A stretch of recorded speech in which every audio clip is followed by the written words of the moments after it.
A'adatu li'ibadiyas salihin, aku sudah siapkan untuk hamba-hambaku yang soleh.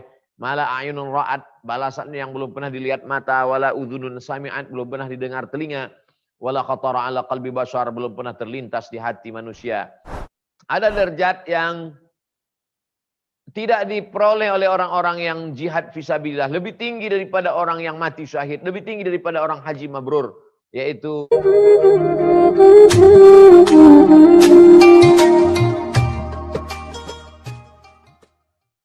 tema kita pada kesempatan kali ini, bencana alam sebagai momentum introspeksi diri untuk menjadi pribadi yang lebih baik. Ada yang disebut dengan takdir, ada yang disebut dengan sebab akibat.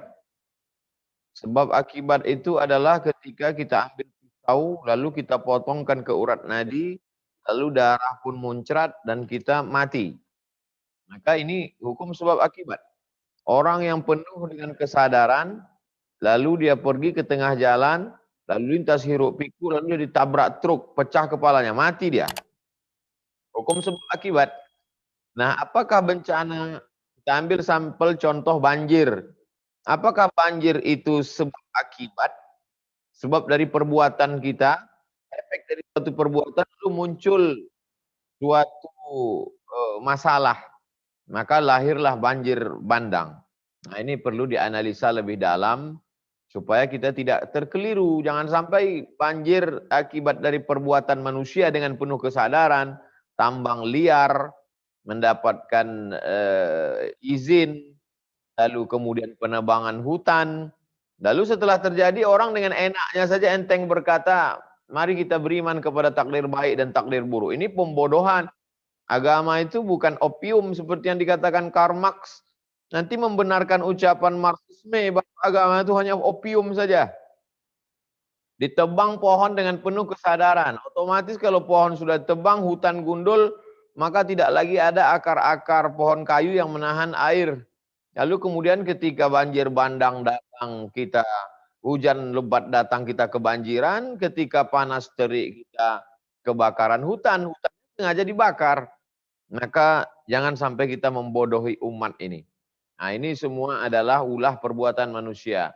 Zaharal fasadu fil barri wal bahri. Sudah terlihat kerusakan secara jelas fil barri di daratan, wal bahri di lautan, bima kasabat aidin nas, akibat dari perbuatan tangan manusia. Dulu ketika Allah mau menciptakan manusia, apa kata malaikat? Ataj'alu fiha man yufsidu fiha wa yasfikud dima. Untuk apa kau ciptakan mereka ya Allah?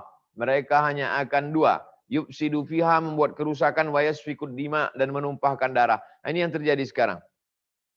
Begitu indahnya karang di dalam lautan, tiba-tiba saja ketika saya menyelam di salah satu daerah, saya lihat sama seperti batu kerikil-kerikil. Mana warna-warna yang indah?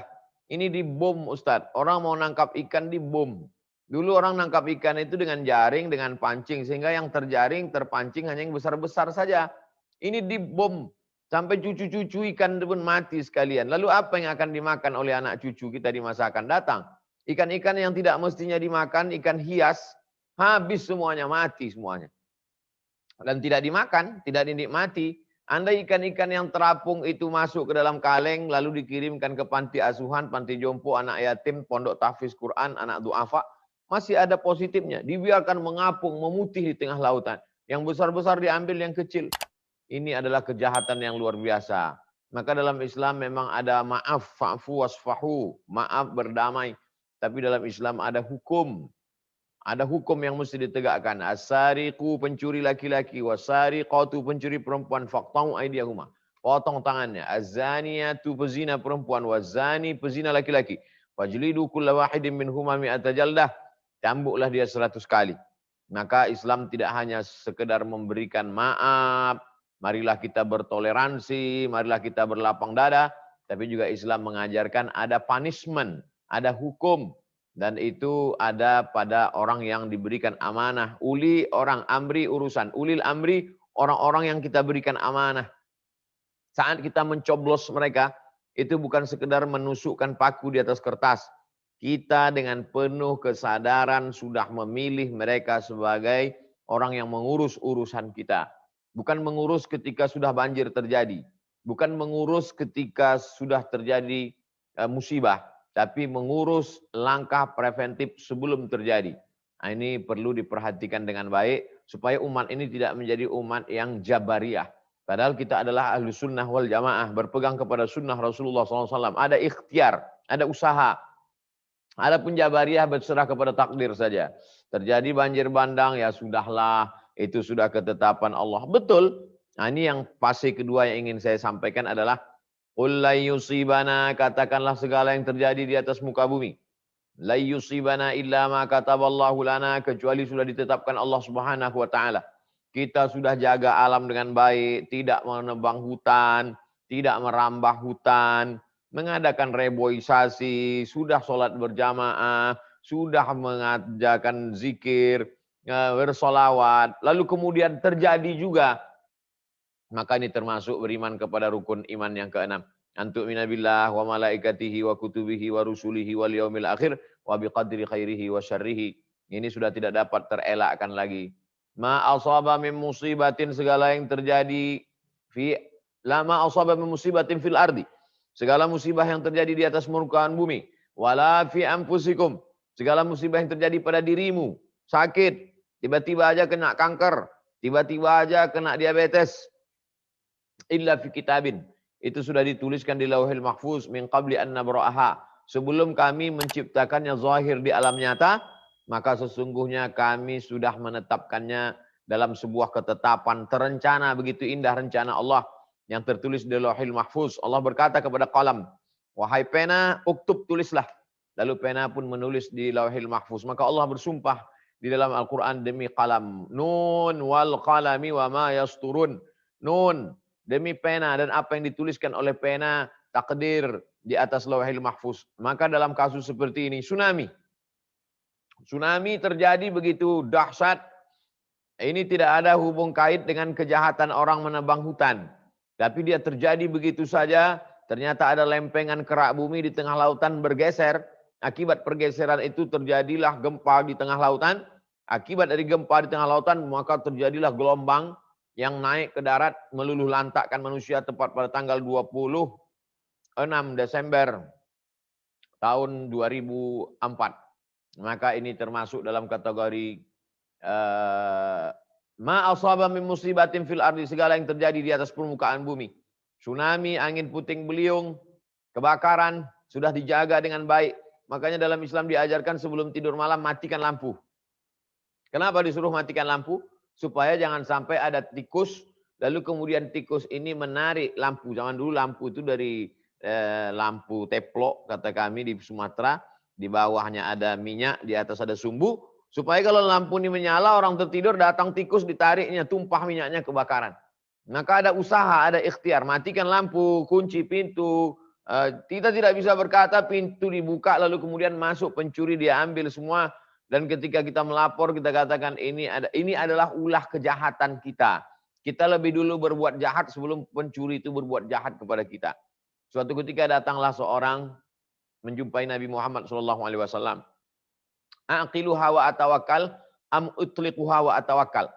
Apakah saya tambatkan, saya ikatkan dulu hewan tunggangan saya di luar masjid itu, saya tambatkan dulu baru saya bertawakal? Atau saya lepaskan saja lalu saya bertawakal? Kata Nabi, iqilha, tambatkan dulu, ikatkan dulu, setelah itu barulah bertawakal. Itu diajarkan tawakal dalam Islam. Setelah usaha maksimal, ikhtiar, terjadi juga apa yang terjadi yang tidak kita kehendaki. La yusibana illa ma kataballahu lana huwa maulana. Yang bisa menolong kita hanya Allah Subhanahu wa taala. Nah, ini perenungan buat kita bersama. Lalu kemudian yang ketiga, ada sebab akibat. Yang kedua, ada takdir Allah. Yang ketiga, yang perlu kita pikirkan adalah bahwa akibat dari dosa-dosa kita bisa juga azab itu turun.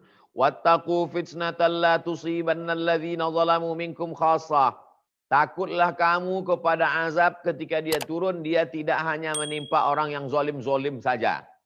Jadi ketika banjir bandang itu datang, yang didatangi air itu bukan rumah yang menebang hutan. Bukan pimpinan proyek-proyek illegal logging. Yang diluluh lantakkan itu rumah-rumah imam, rumah ustadz yang tidak bersalah, rumah guru tahfiz Al-Quran. Enceng gondok masuk ke dalam perumahan sedada tinggi air. Dikirimkan videonya ke saya. Apa salah mereka? Apa dosa mereka? Dosanya adalah tidak melakukan amar ma'ruf nahi mungkar. La ta'murunna bil ma'ruf, ajak orang berbuat baik. Wa la tanhauna 'anil munkar, larang orang berbuat mungkar. La yushikanna ayyab'atsallahu 'alaikum iqaban. Kalau kamu tidak melakukan amar ma'ruf nahi mungkar, dikhawatirkan akan diturunkan hukuman. Ketika hukuman itu turun, summa tad'unahu, lalu kamu berdoa minta kepada Allah, fala yustajabu lakum, doa kamu tidak dikabulkan Allah. Mengapa terjadi musibah?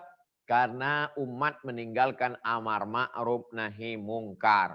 Itu ada hutan ditebang, digundul, illegal logging, hutan diambil. Ya nggak apa-apa, yang penting tidak mengganggu rumah kita.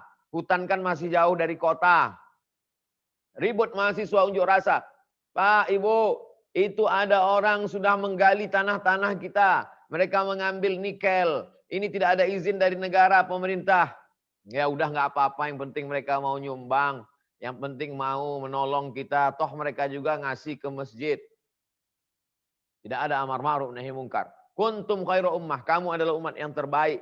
Kapan kita disebut umat terbaik? 3 syaratnya. Ta'muruna bil ma'ruf, ajak orang berbuat baik. Wa tanhauna 'anil munkar, larang orang dari perbuatan mungkar. Wa tu'minuna billah, beriman kepada Allah Subhanahu wa taala.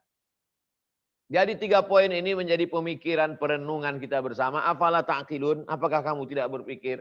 Afala tatafakkarun, kenapa kamu tidak berpikir?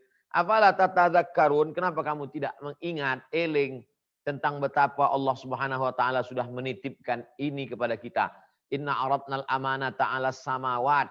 Kami mau menitipkan alam semesta ini ke langit, wal ard, ke bumi, wal jibal, ke bukit-bukit, fa abaina ayyahmilnaha.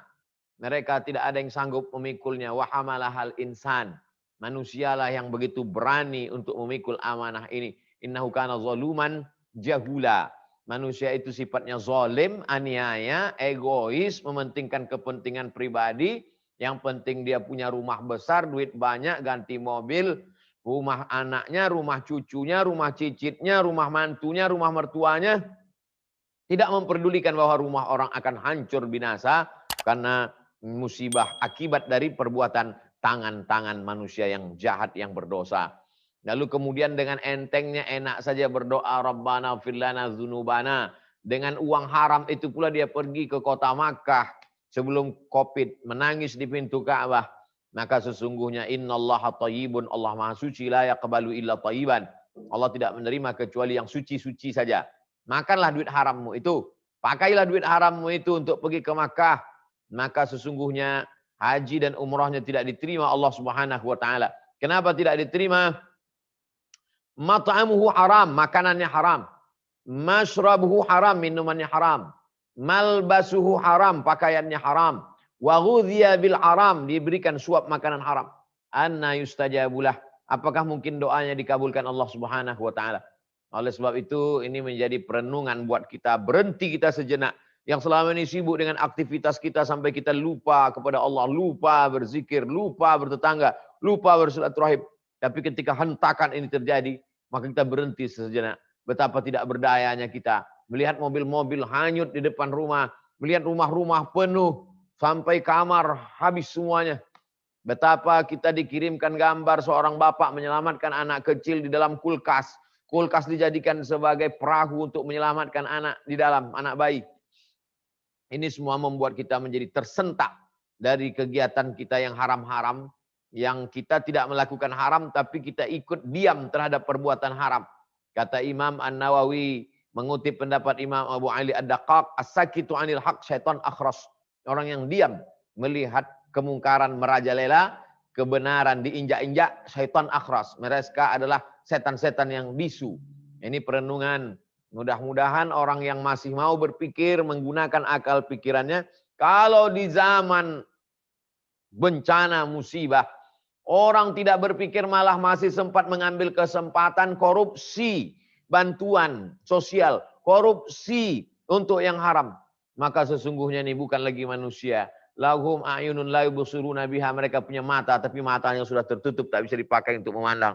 Lahum adhanun la yasma'una biha, mereka punya telinga tapi telinganya tak lagi bisa dipakai untuk mendengar. Lahum qulubun la yafqahuna biha, mereka punya hati tapi tidak lagi bisa dipakai untuk merenung.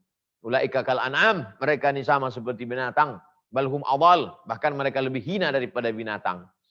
Siklus manusia begitulah terjadi seterusnya. 1442 tahun sejak hijrahnya Nabi Muhammad SAW. Hari berganti, musim berubah, dahsyat fenomena alam semesta. Ini semua untuk mengajak kita kembali merenung mana kekuatan kita, mana kehebatan kita. Ternyata ketika dia datang, air yang datang, api yang datang, angin yang datang, bumi terbelah, gelombang pasang naik ke darat. Sesungguhnya kita hanyalah makhluk yang lemah, yang tidak berdaya, yang tidak bisa berbuat apa-apa. Maka satu sisi musibah itu adalah menghabiskan, meluluh lantakkan alam semesta, tapi kita pandang positifnya, dia juga menghilangkan dosa-dosa. Ma yusibul mu'min min nasabin wala wasabin wala saqamin wala syaukin yastakuha. Gundah gulana, risau, sakit, susah hati, duri yang menusuk tapak kaki, illa kafarallahu anhu biha sayyi'atuh. Sesungguhnya dengan itu Allah menghapuskan segala dosa-dosa. Jadi bagi jamaah yang tidak pernah melakukan perbuatan dosa yang efeknya dirasakan oleh orang banyak, maka sesungguhnya husnuzon kepada Allah. Ana, kata Allah dalam hadis kursi, indah husnuzonni abdi bi. Aku menurut prasangka hambaku kepada aku. Jadi kita husnuzon bahwa ini cara Allah mengampuni kita, menghapuskan dosa-dosa kita. Lalu kita melihat bahwa ujian ini sebagai ujian untuk mengangkat derajat keimanan kepada Allah Subhanahu wa taala.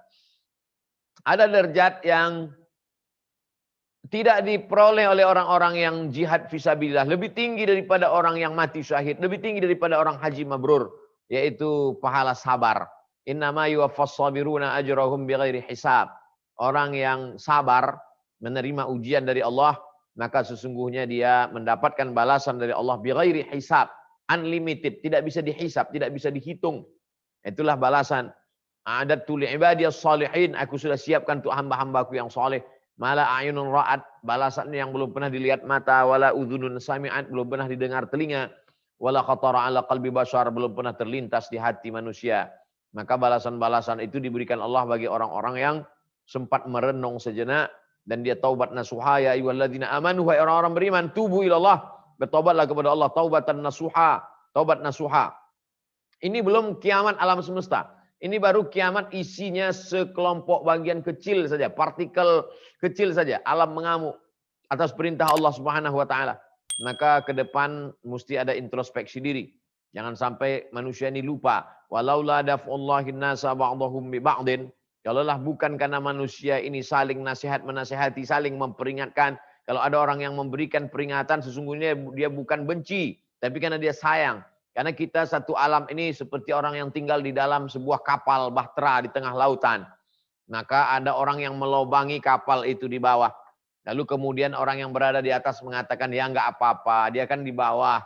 Dan ketika kapal itu tenggelam, air laut masuk ke dalam.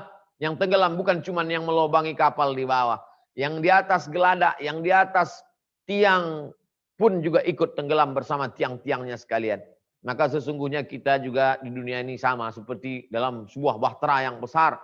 Maka kalau air sudah masuk ke dalam, maka kalau ada orang dari atas mengatakan, jangan lobangi kapal, jaga kapal kita. Sesungguhnya dia bukan mengintervensi urusan kita, tapi dia sudah menganggap kita bagian. Inilah ajaran Islam. Kadang sebagian orang mengatakan, kamu rese, kenapa kamu urus urusan saya, urus saja urusan kamu, ini privasi saya. Ini orang tidak mengerti ajaran Islam. Islam mengajarkan kita untuk peduli, care. Maka dalam Islam tidak hanya diajarkan tentang sholat, zakat, puasa, tapi juga ada yang disebut dengan fiqhul bi'ah, fikih lingkungan. Idza waqa'an ala ahadikumul qiyamah, kalau kamu sudah mau mati. Wa fi yadihi fasilah, di tanganmu ada bibit korma. Falyughrisha, tanamkan bibit korma itu. Ini menunjukkan kita mesti bercocok tanam. Seandainya Nabi Muhammad SAW itu tinggal di daerah Katulistiwa, Gemah Ripah, Lojenawi, Tongkat dan Batu jadi tanaman, maka tidak ada yang aneh, iklim tropis, tapi dia tinggal di Jazirah Arab. Bercocok tanam itu sulit, susah. Zaman sekarang aja untuk satu korma mesti ada keran air di bawah. Tapi dia mengajarkan mari bercocok tanam. Bagaimana dengan orang yang sudah ada pohon tanaman dia tebang? Man qata'a sidratan, siapa yang memotong sebatang pohon sidir, sawwaballahu ra'sahu finnar, disungkurkan Allah kepalanya dalam api neraka. Sebatang pohon sidir kau tumbang, maka Allah sungkurkan kepalamu dalam api neraka. Bagaimana kalau engkau menebang 1 hektar, 2 hektar, 1 hutan belantara, rata dengan tanah, kayunya kau jual dapat duit banyak. Mestinya ada aturan peraturan, mesti ada hutan lindung supaya hewan-hewan tidak mati, komunitas ekosistem tidak rusak. Tapi apa yang terjadi? Di tepi lautan mestinya ada mangrove. Maka ketika datang gelombang, maka air itu tidak terlalu besar sampai ke pantai karena dia ditahan oleh mangrove. Tapi apa yang terjadi? Mangrove dirusak, tidak ditanam. Maka air langsung dari lautan naik sampai ke darat, sampai ke kota. Habis meluluh lantakkan. Ini semuanya adalah akibat dosa manusia yang dia pun sendiri mati dalam dosanya.